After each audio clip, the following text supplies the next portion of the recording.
ಆ ಕಮೆಂಟಿಗೆ ಅವರು ಅದನ್ನೇ ದೋಷ ಇಟ್ಕೊಂಡು ನನ್ನ ಪಾಸಾದಂಥ ಅರ್ಜಿನ ಇದು ಯಾವುದೇ ಕಾರಣಕ್ಕೂ ಇವ್ರಿಗೆ ಕೊಡಬೇಡಿ. ಸಾರ್ವಜನಿಕರು ಕೆಲಸ ಮಾಡಿಕೊಡುವಂಥ ಒಂದು ಪಂಚಾಯತಿ ನಮ್ಮ ಪ್ರತಿನಿಧಿಯಾಗಿ ಆಯ್ಕೆ ಮಾಡಿ ಕಳಿಸಿದ್ರು. ಅದು ಆಗ್ತಾ ಇಲ್ಲ. ಇಲ್ಲಿ ಇಬ್ಬರು ಕೈಯಲ್ಲಿ ಪಂಚಾಯತಿ ವೈಯಕ್ತಿಕ ದ್ವೇಷಕ್ಕೆ ಒಬ್ಬರಿಗೆ ಇಲ್ಲಿ ಲೈಸೆನ್ಸ್ ಕೊಡದೇ ಇರೋದು ಭಾರಿ ಬೇಜಾರಾಗುತ್ತೆ. ಯಾಕಂದರೆ ಅವರು ಮೊದಲನೇದಾಗಿ ಕಾರ್ ಹಾಕಿದ್ನಲ್ಲ, ಕಮೆಂಟ್ಸ್ ಹಾಕಿದ್ರಿಂದ ಅದರಿಂದ ಅವನೊಬ್ಬ ಬೇಸತ್ತು ನನಗೆ ನನ್ನ ಅರ್ಜಿ ಕೊಡಲಿಕ್ಕೆ ತಡೆ ಹಿಡಿದಿದ್ದಾನೆ.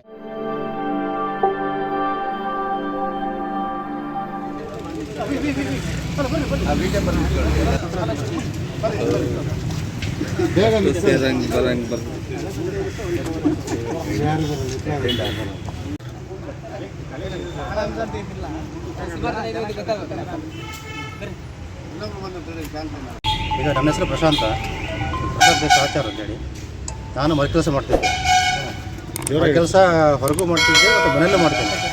ಮನೆಯಲ್ಲಿ ಕೆಲವೊಂದು ದಿವಸ ಮಾಡ್ತೀನಿ, ಆಮೇಲೆ ಹೊರಗಡೆ ಹೋಗಿ ಆರ್ಡರ್ ಬಂದು ಹೊರಗಡೆ ಹೋಗಿ ಮಾಡ್ತೀನಿ. ಈ ಹಿಂದೆ 2014ರಲ್ಲಿ ನಾನು ಮನೆ ಕೆಲಸ ಮಾಡ್ತಿದ್ದೀನಿ ಅಂತ ಹೇಳಿ ಗ್ರಾಮ ಪಂಚಾಯತಿಯಿಂದ ಲೈಸೆನ್ಸ್ ತಗೊಂಡಿದ್ದೆ 2014ರಲ್ಲಿ. ಈ ವರ್ಷ ರಿನ್ಯೂವಲ್ಗೆ ನಾನು ಅದನ್ನು ಒಂದು ಫೆಬ್ರವರಿ 28ಕ್ಕೆ ಇಲ್ಲಿ ಅಪ್ಲಿಕೇಶನ್ ಕೊಟ್ಟೆ. ಫೆಬ್ರವರಿ 28ಕ್ಕೆ ಅಪ್ಲಿಕೇಶನ್ ಕೊಟ್ಟಾಗ 29ಕ್ಕೆ ಸಾಮಾನ್ಯ ಸಭೆ ಇತ್ತು. ಗ್ರಾಮ ಪಂಚಾಯತಿಯಿಂದ ಸಾಮಾನ್ಯ ಸಭೆ ಇತ್ತು. ಆ 29ರ ಸಾಮಾನ್ಯ ಸಭೆಯಲ್ಲಿ ನನ್ನ ಅರ್ಜಿ ಇಟ್ಟಾಗ, ನನ್ನ ಒಂದು ಅರ್ಜಿನ ಇಟ್ಟಾಗ, ಈ ಥರ ರಿನ್ಯೂವಲ್ಗೆ ಅಂತ ಇಟ್ಟಾಗ ಅರ್ಜಿ ಅಲ್ಲಿ ಪಾಸಾಗಿದೆ. 21 ಜನ ಅದರಲ್ಲಿ 18 ಜನರಿಂದ ಪಾಸಾಯಿತು. ನನಗೆ ನಮ್ಮ ವಾರ್ಡಿನ ಮೆಂಬರ್ ಅಂತ ಸುಂದರೇಶ್ವರಿಗೆ ಫೋನ್ ಮಾಡಿದೆ. ಅವರು ನೀವು ನಾಳೆ ಹೋಗಿ ಗ್ರಾಮ ಪಂಚಾಯತಿಗೆ 1,000 ರೂಪಾಯಿ ಕಟ್ಟಿ ನೀವು ಲೈಸೆನ್ಸ್ ತೊಗೊಬನ್ನಿ ಅಂತ ಹೇಳಿ ನಾ ಬಂದು ಕೇಳಿದಾಗ ಇಲ್ಲಿ ನನಗೆ 1,000 ರೂಪಾಯಿ ಹೆಂಗೆ ಕಟ್ಟಬೇಕಲ್ಲ, ಹೆಂಗೆ ಕೇಳಿದಾಗ ಇಲ್ಲ ನಿಮ್ಮದು 94C ಆ್ಯಕ್ಟ್ ಬರುತ್ತೆ, ನಿಮಗೆ ಲೈಸೆನ್ಸ್ ಕೊಡಲಿಕ್ಕೆ ಕಷ್ಟ ಆಗುತ್ತೆ, ನೋಡೋಣ ಇದು ಸ್ವಲ್ಪ ಮಾಹಿತಿ ಎಲ್ಲ ಕೇಳಿ ಅಂತೇಳಿ ದಿನನಿತ್ಯ ಬಂದು ಹೀಗೆ ಪ್ರತಿನಿತ್ಯ ಬರ್ತಾಯಿದ್ದೆ, ಹೋಗ್ತಾಯಿದ್ದೆ, ಬರೋದು ಹೋಗೋದು ಹಿಂಗೆ ಆಗ್ತಿತ್ತು. ಕಡೆಗೆ ರೀಸನ್ ಅಂತ ಕೇಳಿದಾಗ ಅಲ್ಲಿ ಏನಾಗಿದೆ, ಒಬ್ಬ ವ್ಯಕ್ತಿಯಿಂದ ಅದಕ್ಕೆ ಅಡ್ಡಿಯಾಗಿದೆ. ಯಾರದು ವ್ಯಕ್ತಿ ಗ್ರಾಮ ಪಂಚಾಯತಿಯ ಸದಸ್ಯರಾದಂತಹ ನಿರೂಪ್ ಕುಮಾರ್ ಅವರು ಇದು ನನ್ನ ಹೆಸರನ್ನು ನಾನು ಅವರಿಗೆ ಯಾವುದೋ ಒಂದು ಯೂಟ್ಯೂಬಲ್ಲಿ ಅವ್ರ ಬಗ್ಗೆ ವರದಿ ಬಂದಿತ್ತು. ಅವ್ರ ಬಗ್ಗೆನೋ ಅಥವಾ ಅವರ ವಿರೋಧದ ಬಗ್ಗೆನೋ ಅದನ್ನು ಹೇಳಿಕ್ಕೆ ಬರೋಲ್ಲ. ಆ ಕಮೆಂಟ್ಸ್ ಮಾಡಿದ್ದು, ಕಮೆಂಟ್ಸ್ ಸ್ವಲ್ಪ ಬ್ಯಾಡ್ ಕಮೆಂಟ್ ಏನೋ ಇತ್ತು. ಅದು ಆ ಕಮೆಂಟಿಗೆ ಅವರು ಅದನ್ನೇ ದೋಷ ಇಟ್ಕೊಂಡು ನನ್ನ ಪಾಸಾದಂಥ ಅರ್ಜಿನ ಇದು ಯಾವುದೇ ಕಾರಣಕ್ಕೂ ಇವ್ರಿಗೆ ಕೊಡಬೇಡಿ, ಇದು ಕೊಟ್ಟರೆ 94C ಆ್ಯಕ್ಟ್ ಅಡಿ ಇದು ಕಾನೂನು ಬಾಹಿರ ಆಗುತ್ತೆ, ಕಾನೂನು ಬಾಹಿರವಾಗಿ ನೀವು ಕೊಟ್ಟರೆ ಅದು ಅವರಿಗೆ ಹಕ್ಕುಪತ್ರ ನಾನು ಕೊಟ್ಟರೆ ಸಮೇತ ಅವ್ರ ಹಕ್ಕುಪತ್ರ ಕ್ಯಾನ್ಸಲ್ ಮಾಡಿಸ್ತೀನಿ ಅಂತೇಳಿ PDOಗೆ, ಇಲ್ಲಿರ್ತಕ್ಕಂಥ PDO ಮಧು ಅವರಿಗೆ ಆ ಥರ ಹೇಳಿದ್ದಂತೆ. ಹೇಳಿದಾಗ ಏನಾಯಿತು, ಈ PDO ನನಗೆ ದಿನನಿತ್ಯ ಆ ವಿಚಾರಗಳನ್ನ ಹೇಳಿದೆ. ದಿನನಿತ್ಯ ಹಿಂಗೆ ಆಟ ಆಡಿಸ್ತಾ ಬರ್ತಾಯಿತ್ತು 1 ತಿಂಗಳ 20 ದಿವಸದಿಂದ. ಕಡೆಗೆ ನಮಗೆ ಸುಂದರೇಶ್ ಅವರು ಈ ಮಾಹಿತಿಯಿಂದ ನಂಗೆ ಗೊತ್ತಾಯಿತು, ಹಿಂಗಾಗಿದೆ ಗೊತ್ತಾದಾಗ ನಾ ಕಡೆಗೆ ಒಂದು ದಿವಸ ಹಿಂಗಿದೆ ಮರೆಯ ಈ ಥರದಿಂದ ಹಿಂಗೆ ಕೊಡ್ತಾ ಇಲ್ಲ ಅಂತ ಹೇಳಿದಾಗ ನಾನು ಸಂತೋಷ್ ಅವರು ಮಾಡಿ ಯಾವ ಥರದಿಂದ ಕೊಡ್ತಾ ಇಲ್ಲ ಫೇಸ್ಬುಕ್ಕಲ್ಲಿ ಕಮೆಂಟ್ಸ್ ಹಾಕಿದ್ನಲ್ಲ, ಕಮೆಂಟ್ಸ್ ಹಾಕಿದ್ರಿಂದ ಅದರಿಂದ ಅವನೊಬ್ಬ ಬೇಸತ್ತು ನನಗೆ ನನ್ನ ಅರ್ಜಿ ಕೊಡಲಿಕ್ಕೆ ತಡೆ ಹಿಡಿದಿದ್ದಾನೆ, ಇಲ್ಲಿದ್ದರೆ ನಾವು ಕೊಡ್ತಿದ್ವಿ ಹಾಗಂತ ಹೇಳಿ ಮಾಹಿತಿ ಬಂದಾಗ ಕಡೆಗೆ ಸುಂದರೇಶ್ ಅಣ್ಣ ಹೇಳಿದ್ರು.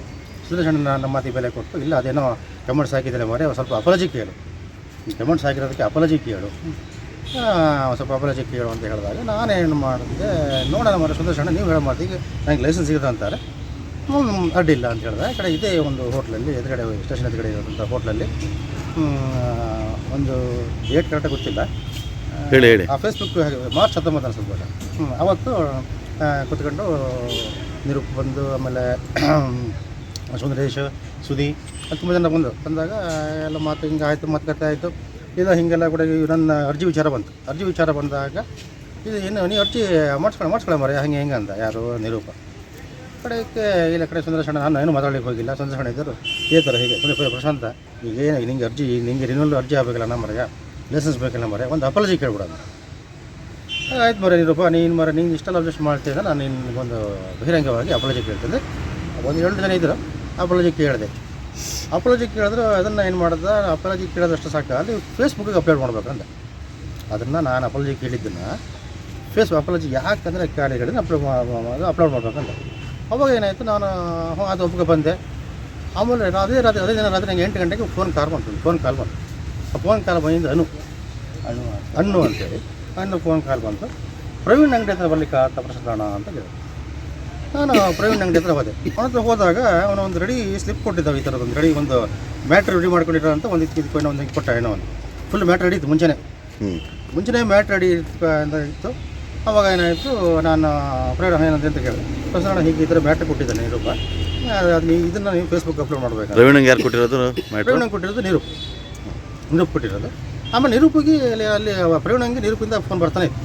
ಫೋನ್ ಬಂದು ಈ ಥರ ಈ ಥರ ಹಿಂಗೆ ಏನಾಗಿದೆ, ನೀವು ಈ ಥರ ಫೇಸ್ಬುಕ್ಕಲ್ಲಿ ಅದೇ ಟೈಪ್ ಮಾಡ್ದೆ. ಯಾರ ನನ್ನ ಫೋನ್ ಇಸ್ಕೊಂಡು ಪ್ರವೀಣನೇ ಟೈಪ್ ಮಾಡ್ದೆ. ನನ್ನ ಫೋನನ್ನು ಇಸ್ಕೊಂಡು ಪ್ರವೀಣನೇ ಟೈಪ್ ಮಾಡಿ ಮತ್ತು ಕೆಲವು ಅಡಿಷ್ನಲ್ ಸೇರಿಸ್ದೆ. ಅದಕ್ಕೆ ಅಡಿಷ್ನಲ್ ನಾನು ಹೇಳಿದೆ, ಅದರಲ್ಲಿ ತುಂಬ ಕೆಲವೊಂದು ಇತ್ತು, ಬೇರೆ ಬೇರೆ ಎಲ್ಲ ಇತ್ತು.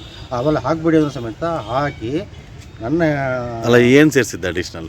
ಯಾವ್ದು ಅಂದರೆ ಅದು ಬಿಲ್ ಕಲೆಕ್ಟರ್ ಅಂದರೆ ಅಡಿಷ್ನಲ್ ಆಗಿ ಬಿಲ್ ಕಲೆಕ್ಟರ್ ನಾಗೇಶ್ನ ಬಗ್ಗೆ ಇದೆ, ನಾನು ಸ್ವಲ್ಪ ಹಾಕಿದ್ದಲ್ಲ.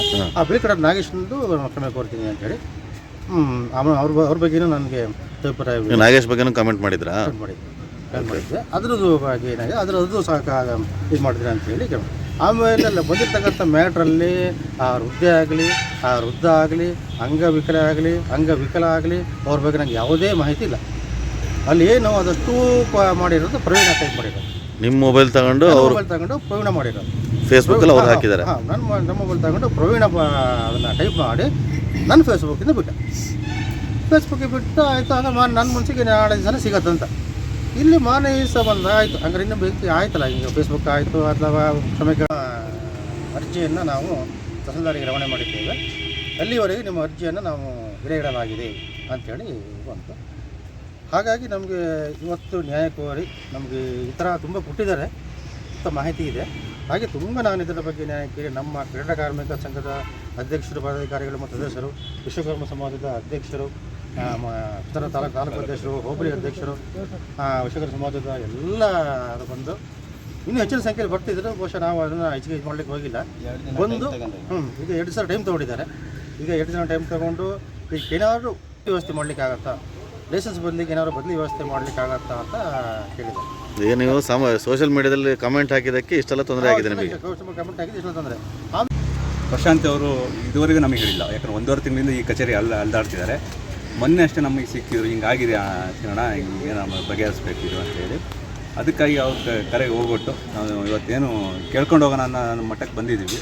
ಯಾಕಂದರೆ ಒಬ್ಬರು ನಮ್ಮ ಸಮಾಜದಲ್ಲಿ ಕೂಲಿ ಕಾರ್ಮಿಕವಾಗಿ ಕೆಲಸ ಮಾಡ್ತಿದ್ದಾರೆ, ಏನು ಭಾರಿ ಯಂತ್ರಗಳು ಇಟ್ಕೊಂಡಿಲ್ಲ, ಏನಿಲ್ಲ, ಕೈಯೇ ಕೆಲಸ ಮಾಡೋರು. ಇಂಥವ್ರಿಗೆ ಅನ್ಯಾಯ ಆಗಿದೆ. ಇದು ಪಂಚಾಯಿತಿ ಏನು ಅಂತ ಹೇಳಿದರೆ ಇಬ್ಬರು ಕೈಯಲ್ಲಿದೆ ಅಂತೇಳಿ ನಮಗೆ ತಿಳಿದು ಬರ್ತಿದೆ. ಏನು 25 ಜನ ಮೆಂಬರ್ ಇದ್ದಾರೆ. 25 ಜನ ಮೆಂಬರ್ ಕೈ ಅಂದರೆ ಪಂಚಾಯತಿಯಲ್ಲಿ ಸಾರ್ವಜನಿಕರು ಕೆಲಸ ಮಾಡಿಕೊಡುವಂಥ ಒಂದು ಪಂಚಾಯತಿ ನಮ್ಮ ಪ್ರತಿನಿಧಿಯಾಗಿ ಆಯ್ಕೆ ಮಾಡಿ ಕಳಿಸಿರ್ತೀವಿ. ಅದು ಆಗ್ತಾ ಇಲ್ಲ. ಇಲ್ಲಿ ಇಬ್ಬರು ಕೈಯಲ್ಲಿ ಪಂಚಾಯತಿ ಇದೆ, ಅದು ಹೋಲಾಡಿಸ್ಬೇಕು. ಇವ್ರಿಗೆ ನ್ಯಾಯ ಇಬ್ರು ಅಂದರೆ ಅಧ್ಯಕ್ಷ ಉಪಾಧ್ಯಕ್ಷ ಅಲ್ಲ, ಇವ್ ಭಾಗದ ಮೆಂಬರ್ ಅಲ್ಲ. ಅದು ನಿರೂಪ ಎಲ್ಲರಿಗೂ ಜನರಿಗೆ ಗೊತ್ತಿದೆ. ನಿರೂಪ ಮತ್ತು ಆಸಿಫ್ ಅನ್ನೋರ ಕೈಯಲ್ಲಿ ಇದೆ ಅಂತೇಳಿ ಎಲ್ಲರಿಗೂ ಗೊತ್ತಾಗ್ತಿದೆ. ಅದು ಆಗಬಾರ್ದು. ಸಾರ್ವಜನಿಕರ ಕೆಲಸ ಆಗುವಂಥ ಪಂಚಾಯಿತಿ ಆಗಬೇಕು. ಹಾಗಾಗಿ ಈ ಕೆಲಸ ಆಗಿಲ್ಲ ಅಂದರೆ ಮುಂದಿನ ದಿನ ಭಾರಿ ನಾವು ಏನು ಚುನಾವಣೆ ನೀತಿ ಸಮಿತಿ ಇದೆ, ಸಣ್ಣ ರೀತಿಯಲ್ಲಿ ಕೇಳ್ಕೊಂಡು ಹೋಗೋಣ ಬಂದಿದ್ದೀವಿ. ಆಗಿಲ್ಲ ಅಂದರೆ ನಾವು ಹೋರಾಟ ಮಾಡ್ತೀವಿ ಈ ಬಗ್ಗೆ. ಯಾಕಂದರೆ ಎಲ್ರಿಗೂ ಒಬ್ಬ ಮನೆಯಲ್ಲಿ ಉದ್ಬತ್ತಿ ಮಾಡ್ಬೋದು, ಬತ್ತಿ ಕಟ್ ಮಾಡ್ಬೋದು, ಸಣ್ಣ ಇದು ಮಾಡ್ಬೋದು, ಜೀವನೋಪಾಯಕ್ಕೆ ಏನೋ ಮಾಡ್ಕೊಂಡು ಹೋಗ್ತಾ ಇರ್ತಾರೆ. ಅವ್ರಿಗೆ ಅನ್ಯಾಯ ಆಗಬಾರ್ದು. 94C ಸರ್ಕಾರಿ ಜಾಗದಲ್ಲಿ ಇವರು ರಸ್ತೆ ನಿರ್ಮಾಣ ಮಾಡ್ತಾರೆ ಅಂತ ಈ ಪಂಚಾಯತಿಯಲ್ಲಿ ಇದೆ ಈ ಸನ್ನಿವೇಶ. ಅದಕ್ಕೆಲ್ಲ ರಿಪೋರ್ಟ್ ಹಾಕ್ಕೊಡ್ತಾರೆ. ಆದರೆ ಒಬ್ಬ ಬಡ ಕೂಲಿ ಕಾರ್ಮಿಕನಿಗೆ ಇಲ್ಲಿ ಅನ್ಯಾಯ ಇದು ನ್ಯಾಯ ಸಿಗಬೇಕಂತೇಳಿ ನಾನು ಕೇಳ್ಕೊಳ್ತೀನಿ. ಧನ್ಯವಾದ. ನನ್ನ ಹೆಸರು ದೇವದಾಸ್ ಅಂತ, ತಾಲೂಕು ವಿಶ್ವಕರ್ಮ ಸಮಾಜದ ಅಧ್ಯಕ್ಷನಾಗಿ ಕಾರ್ಯನಿರ್ವಹಿಸ್ತಾ ಇದ್ದೇನೆ. ಇತ್ತೀಚೆಗೆ ಪ್ರಶಾಂತ್ ಅವರು ಬಂದು ಹೇಳಿದರು, ಈ ಥರ ಸಮಸ್ಯೆ ಆಗಿದೆ ಗ್ರಾಮ ಪಂಚಾಯತಿಯಲ್ಲಿ, ಲೈಸೆನ್ಸ್ ಕೊಡ್ತಾಯಿಲ್ಲ. ಹಿಂದೆ ಮುಂಚೆ ಲೈಸೆನ್ಸ್ ಕೊಟ್ಟಿದ್ದಾರೆ. ಈಗ ನಮ್ಮ ಸಾಂಪ್ರದಾಯಿಕ ಟ್ರಸ್ಟಿಗೆ ನಾನು PM ವಿಶ್ವಕರ್ಮ ಯೋಜನೆಯಲ್ಲಿ ಅರ್ಜಿ ಹಾಕಿದ್ದೀನಿ. ಅದಕ್ಕೆ ಬ್ಯಾಂಕ್ನವರು ಲೈಸೆನ್ಸ್, ಗ್ರಾಮ ಪಂಚಾಯತಿ ಲೈಸೆನ್ಸ್ ಕೇಳ್ತಾ ಇದ್ದಾರೆ, ಅದು ಕೊಡ್ತಾ ಇಲ್ಲ. ಮುಂಚೆ ಎಲ್ಲ ಕೊಟ್ಟಿದ್ದಾರೆ, ರಿನ್ಯೂವಲಿಗೆ ತೊಂದರೆ ಕೊಡ್ತಾಯಿದ್ದಾರೆ. ರಿನ್ಯೂವಲ್ ಕೂಡ ಮಾಡಿಕೊಟ್ಟಿದ್ದಾರೆ, ನೀವು ಹೊಸದಾಗಿ ಲೈಸೆನ್ಸ್ ಕೊಡ್ತಾ ಇಲ್ಲ ಈಗ ಅಂತ ಹೇಳಿದಾಗ ಇವತ್ತು ನಾವು ಕೂಡ ಗ್ರಾಮ ಪಂಚಾಯತಿಗೆ ಬಂದ್ವಿ. ಇಲ್ಲಿ ವಿಚಾರಿಸಿದಾಗ ನಮ್ಗೆ ಗೊತ್ತಾಯಿತು, ಕೆಲವೇ ಜನರು, 1-2 ಜನರ ಹಿತಾಸಕ್ತಿಯಲ್ಲಿ ಗ್ರಾಮ ಪಂಚಾಯತಿ ನಡೀತಿರೋದು ಕಾಣ್ತಾ ಇದೆ. ಹಾಗೆ ಈ ಒಂದು ಬಹುಮತ ತೀರ್ಮಾನಕ್ಕೆ ಕೂಡ ಇವ್ರು ಬೆಲೆ ಇಲ್ಲ. ಗ್ರಾಮ ಪಂಚಾಯತಿ ಬಹುಮತ ತೀರ್ಮಾನ ಆಗಿದೆ, 18 ಜನರ ಮೆಂಬರ್ ಸೈನ್ ಹಾಕಿದ್ದಾರೆ ಅಂತ ಗೊತ್ತಾಗಿದೆ. ಆದರೂ ಗ್ರಾಮ ಪಂಚಾಯತಿ ಬಹುಮತ ತೀರ್ಮಾನಕ್ಕೆ ಕೂಡ ಬೆಲೆ ಇಲ್ಲ ಅಂತ ತುಂಬ ಇದು ಒಂದು ದುರದೃಷ್ಟಕರ ವಿಷಯ. ಯಾಕಂದರೆ ನಮ್ಮ ಇಲ್ಲಿ PM ವಿಶ್ವಕರ್ಮ ಯೋಜನೆಯಲ್ಲಿ ಸಣ್ಣ ಪುಟ್ಟ ಕೂಲಿ ಕಾರ್ಮಿಕರು ತಮ್ಮ ಒಂದು ಉದ್ಯೋಗ ಸಾಂಪ್ರದಾಯಿಕ ಕಸುಬುಗಳನ್ನ ನಡೆಸಲಿಕ್ಕೆ ಕೇಂದ್ರ ಸರ್ಕಾರ ಕೂಡ ಸಾಕಷ್ಟು ಯೋಜನೆಗಳನ್ನು ಹಾಕ್ಕೊಂಡಿದೆ. ಅಂಥದ್ರಲ್ಲಿ ಒಂದು ಗ್ರಾಮ ಪಂಚಾಯತಿ ಮಟ್ಟದಲ್ಲಿ ತೊಂದರೆ ಆಗ್ತಿರೋದು ತುಂಬ ವಿಷಾದನೀಯ. ಇದನ್ನು ಹೋಗಲಾಡಿಸ್ಬೇಕಂತ ನಾವು ಇವತ್ತು ಅವ್ರಿಗೆ ಕೇಳಿದ್ದೀವಿ. ಅವರು 2 ದಿವಸದಲ್ಲಿ ಸಮಸ್ಯೆ ಬಗೆಹರಿಸ್ತೀವಿ ಅಂತ ಹೇಳಿದ್ದಾರೆ. ಇದು ಬಗೆಹರಿಸದೇ ಇದ್ದರೆ ಮುಂದಿನ ದಿವಸದಲ್ಲಿ ನಾವು ಈಗಾಗಲೇ ಅವರು ಹೇಳಿದಾಗೆ ನೀತಿ ಸಂಹಿತೆ ಇರೋದ್ರಿಂದ ಪ್ರತಿಭಟನೆ ಮಾಡಲಿಕ್ಕೆ ಬರೋಣ. ಮುಂದಿನ ದಿವಸದಲ್ಲಿ ಹೋರಾಟ ಮಾಡ್ತೀವಿ ಅಂತ ಹೇಳಿ ಎಲ್ಲರೂ ಸೇರಿಕೊಂಡು ಪ್ರತಿಭಟನೆ ಮಾಡ್ತೀವಿ. ಕಟ್ಟಡ ಕಾರ್ಮಿಕ ಸಂಘದವ್ರ ಜೊತೆಗೆ, ನಮ್ಮ ವಿಶ್ವಕರ್ಮ ಸಮಾಜ ಜೊತೆಗೆ, ಇತರೆ ಕೂಲಿ ಕಾರ್ಮಿಕರ ಜೊತೆಗೆ ಸೇರಿಸ್ಕೊಂಡು ನಾವು ಪ್ರತಿಭಟನೆ ಮಾಡಲಿಕ್ಕೆ ತಯಾರಿದ್ದೀವಿ ಅಂತ ಹೇಳ್ತಾ ಈ ಸರ್. ಮೊದಲನೇದಾಗಿ ನಮ್ಮ ಕಾರ್ಮಿಕ ಪ್ರಶಾಂತ್ ಅವರು ನಮ್ಮ ಬಳಿ ಬಂದಾಗ ನಮ್ಮ ಲೈಸೆನ್ಸ್ ಈ ಥರ ಆಗ್ತಾಯಿದೆ, 1 ತಿಂಗಳು 1.5 ತಿಂಗಳಿಂದ ಈಗ ಆಲ್ರೆಡಿ ಅವ್ರ ಲೈಸೆನ್ಸಿಗೆ ಡೈಲಿ ಓಡಾಡಿಸಿದ್ದಾರೆ. ಅದು ನಮ್ಮ ಹತ್ರ ಸುದ್ದಿ ಬಂದಾಗ ಇವರು ವೈಯಕ್ತಿಕ ದೇಶನ ಇಲ್ಲಿ ತಂದಿಟ್ಟು ಅವ್ರಿಗೆ ತಡೆ ಹಿಡಿದಿದ್ದಾರೆ ಲೈಸೆನ್ಸ್ ಕೊಡೋದನ್ನು. ಅದು ಯಾಕೆ ಈ ಥರ ಮಾಡ್ತಾಯಿದ್ದಾರೆ ಅಂತ ಪಂಚಾಯತಿಗೆ ಬಂದು ಕೇಳೋಣ ಅನ್ನೋಕ್ಕಿಂತ ನಾವು ಸಂಘಟನೆಯಲ್ಲಿ ಅವ್ರು ನಮಗೆ ಲೆಟರ್ ಮೂಲಕ ಕೊಟ್ಟಿದ್ದಾರೆ. ಈ ಥರ ನನ್ನ ಸಮಸ್ಯೆ ಆಗಿದೆ, ನನ್ನ ಸಮಸ್ಯೆ ಬಗೆಹರಿಯೋದು ಹೇಗೆ ಅಂತ ಹೇಳಿದಾಗ ನಾನು ಮೊದಲನೇದಾಗಿ ಪತ್ರಿಕಾ ಮಾಧ್ಯಮದವರಿಗೂ ಬಂದು ಭೇಟಿಯಾಗಿದ್ದೆ. ಅದ ನಂತರ ಇವತ್ತು ಗ್ರಾಮ ಪಂಚಾಯತಿಯಲ್ಲೂ PDO ಎದುರುಗಡೆನೇ ಮಾತಾಡಿದ್ದೀವಿ. ಅವ್ರು ಹೇಳೋದು ಇದಕ್ಕಿಂತ ಮುಂದೆ 200ಕ್ಕೂ ಹೆಚ್ಚು 94(3) ಇದು ಲೈಸೆನ್ಸಲ್ಲಿ ಎಲ್ಲರಿಗೂ ಕೊಟ್ಟಿರೋ 200ಕ್ಕಿಂತ ಹೆಚ್ಚಿದೆ. ಬಟ್ ಅದೆಲ್ಲ ಕೊಟ್ಟಿರೋದು ಯಾವ ದಾಖಲೆ ತಗೊಂಡಿರೋ ಅನ್ನೋದು ನಮಗಂತೂ ಗೊತ್ತಿಲ್ಲ. ಇವರು ವೈಯಕ್ತಿಕ ದ್ವೇಷಕ್ಕೆ ಒಬ್ಬರಿಗೆ ಇಲ್ಲಿ ಲೈಸೆನ್ಸ್ ಕೊಡದೇ ಇರೋದು ಭಾರಿ ಬೇಜಾರಾಗುತ್ತೆ. ಯಾಕಂದರೆ ಅವರು ಮೊದಲನೇದಾಗಿ ಕಾರ್ಮಿಕರು, ಅವರಿಗೆ ಇವರು ಬೆಂಬಲ ಕೊಡಬೇಕು ಅನ್ನೋದು ನಮ್ಮಲ್ಲೊಂದು ಮನವಿ.